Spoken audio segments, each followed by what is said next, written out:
ఎంత తిరిగినా ఏం చేసినా ఎన్ని ముచ్చట్లు చెప్పినా ఇంకో వారం రోజులే.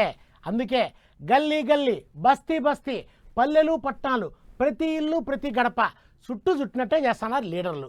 మాటల తూటాలు, వరాల మూటలు, హామీల వర్షాలు. అబ్బో రాజకీయము కుత ఉడుకుతాంది. ఈడ లీడర్లు చెప్పే ముచ్చట్లు చాలా ఉన్నట్టు ఇప్పుడిప్పుడే ఢిల్లీ నుంచి లీడర్లను దింపుతున్నారు ముచ్చట్లు చెప్పేదానికి.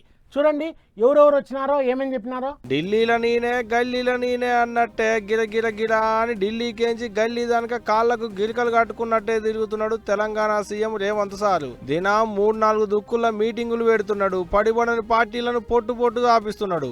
కేటీఆర్ కు సూచన చేస్తున్నా, మంచిగా చీర కట్టుకొని ఆడపిల్లలాగా తయారై ఆర్టీసీ బస్ ఎక్కు. ఒకవేళ నిన్ను టికెట్ అడిగితే 6 గ్యారంటీలు అమలు చేయనట్లే.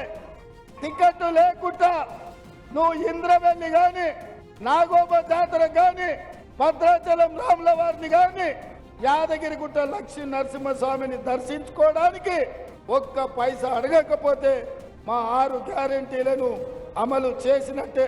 మీ కాడికి వచ్చి నేను ప్రచారం చేస్తున్నా, మా కాడికి మీరొచ్చి 4 ముచ్చట్లు చెప్పిపోరి అన్నట్టే ఢిల్లీకేంచి పార్టీ పెద్దోళ్ళను కూడా పిలిపించి ముచ్చట్లు చెప్పిస్తున్నాడు. మీటింగులు పెట్టి మాట్లాడిస్తున్నాడు. हम हर गरीब परिवार की लिस्ट बनाएंगे, हर गरीब परिवार में से एक महिला का नाम चुना जाएगा और उस महिला के बैंक अकाउंट में साल का 1 लाख रुपया हमारी सरकार डाल देगी। 8,500 रुपए हर महीने खटाखट साल के 1 लाख रुपए। अगर मोदी 22 अरबपति बना सकता है तो हम करोड़ों लाखपति बना सकते हैं।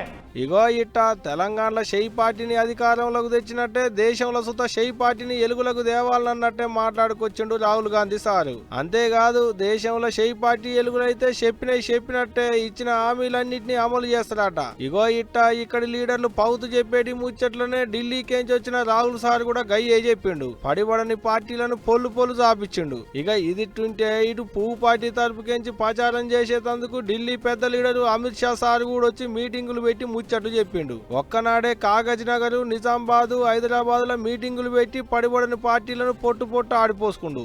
उनको डर लगता है अपनी वोट बैंक से। उनकी वोट बैंक कौन है भाई? उनकी वोट बैंक मेरे सामने बैठे हुए आदिवासी बंजारा लोग नहीं है। उनकी वोट बैंक कौन है जरा बताओ तो, कौन है भाई और बहनों? उनकी वोट बैंक और ओवैसी की वोट बैंक एक ही है। हम नहीं डरते वो वोट बैंक से। గిట్లా నువ్వు ఒక్కటంటే నేను 2 అంట, నువ్వు ఒక్క కాడ మీటింగ్ పెడితే నేను 4 దుక్కుల మీటింగ్ పెడతా అన్నట్టే మీటింగులు పెడుతున్నారు. ఢిల్లీ లీడర్లంతా గల్లీలో పోయి మీటింగులు పెట్టుకుంటా ముచ్చట్లు చెప్తున్నారు. పడిబడని వాళ్ళ మీదికి దుబ్బెత్తిపోస్తున్నారు. మరి చూడాలే ఢిల్లీ లీడర్ల మీటింగులు ముచ్చట్లతోని యాపాటి ఓట్లు రాలుతాయి అనేది రేపు.